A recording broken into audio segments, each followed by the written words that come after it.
Welcome everyone in Nigeria and the rest of the world. I am Gimba Umar and this is State of the Nation. Right behind me, data feeds still coming through on all our social media platforms. Log on to m.channelstv.com to watch us live. Share your thoughts with us as well. Use the hashtag State of the Nation and tweet at _Gimba Umar, and let's get the show started. The country director of Amnesty International, Mr. Muhammad Ibrahim, sought the abolition of the death penalty laws in Nigeria, a policy that is about 10 states signing it into law. The Special Assistant on Research, the Attorney General of the Federation and Minister of Justice, joins us from our Abuja studios for a broader view of this policy, which Amnesty International is kicking against. But first, let's play back a recent meeting where the comments concerning the stoppage of the death penalty was shared by Amnesty Nigeria Country Director and the SA for Research to the Attorney General of the Federation. Let's take a listen. Amnesty International Nigeria is worried with the growing number of state assemblies passing bills imposing death penalty for kidnapping and related offenses. There are currently about 10 states in Nigeria which have either passed a bill in their assemblies imposing the death penalty for kidnapping or are in the process of passing such bills. Nigeria is certainly moving towards the reformist philosophy of administration of criminal justice. And that's where you find that in the new Act of 2015, that's the Administration of Criminal Justice Act 2015, emphasis is now placed on non-custodial punishments. So we are even moving faster from death penalty to even discourage long prison terms. Well, whatever your thoughts are on this, you can let us know using my Twitter handle. It's at _Gimba Umar. You can also use the hashtag State of the Nation. Death penalty is irrevocable. Underline the word irrevocable, and the errors of justice cannot be rectified. Innocent persons have been hanged, and judge, jury, and the whole legal machinery involved have thereby been made privy to the very crime they sought to punish. In view of the very uncertain and unequal character of our merely human endeavors to make out justice, no proceedings of ours should be of this irrevocable character. Let's now talk to Sylvester Imhanube, that's a Special Assistant on Research to the Minister of Justice. I want to thank you so much indeed for coming on State of the Nation at this time. Why do you suppose that Amnesty International wants the death penalty abolished in Nigeria, considering the high rate of crime we have in this country? Yes, thank you, Mr. Gimbe. Amnesty International, we know, is an international body that promotes human rights all over the world. Yes, the issue of death penalty, Amnesty International has taken it very passionate, and they've also brought the campaign to Nigeria, basically because Nigeria is a retentionist state. Under the 1999 Constitution, specifically Section 33(1), the right to life is preserved, but yet it is not absolute.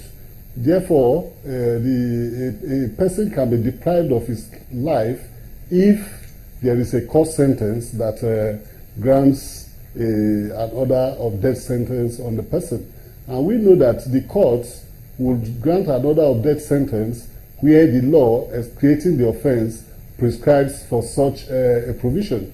And in discussing the issue of death penalty, we must appreciate the fact that all the three tiers of government in Nigeria, the federal, the state, and the local government, have power to enact penal legislation.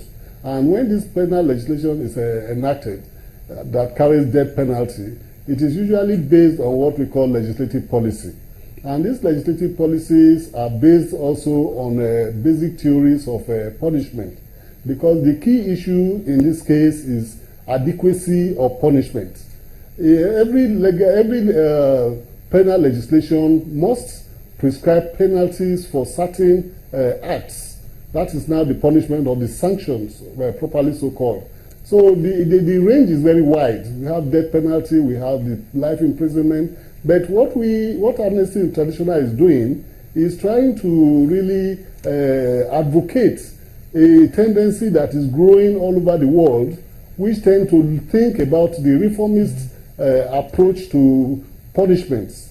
Because the idea of death penalty really is based on the philosophy of retribution, which looks more to the past rather than the future. It does not in any way reform the offender, and we know quite well that the death, the sanctity of life cannot be contested. So that, do you support? Those who oppose death sentence will tell you that once it is taken, you didn't give life, so to take it becomes an issue. And furthermore, sociologists have been able to, out of research, find that the death penalty has not served as sufficient deterrence to stop the offenses for which these death penalties have been prescribed. For example, death penalty on armed robbery has been on for quite a while, yet it has not stopped armed robbery. This is not to say that the states where death penalty is being prescribed for certain new offenses like kidnapping, that there is anything that is untoward towards that, because actually the legislature of every state has the power and the right to enact laws to reflect the society at a particular time. Permit me to just interject here. My apologies. Let me just interject here and ask you again, what do you make of countries, Syria, for example, Nigeria, where insurgency has ravaged some parts of these countries? Would you prescribe capital punishment for some of the captured leaders of Boko Haram, for example? Well, there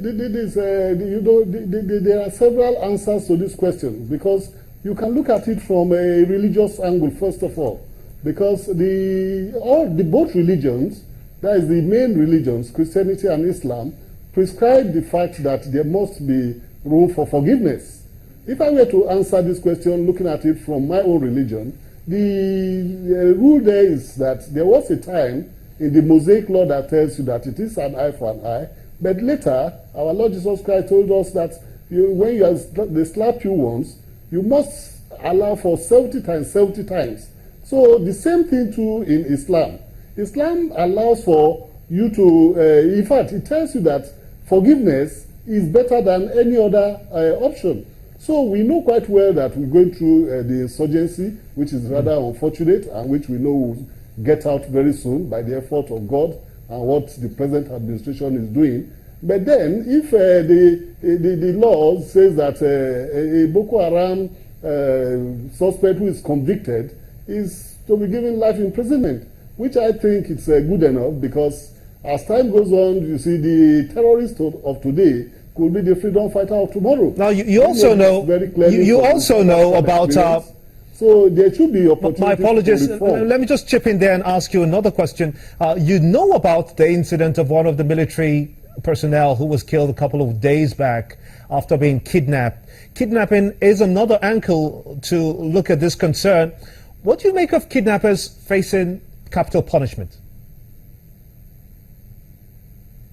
Yes, it's still the same thing. You find that there are federal and then there are state offenses.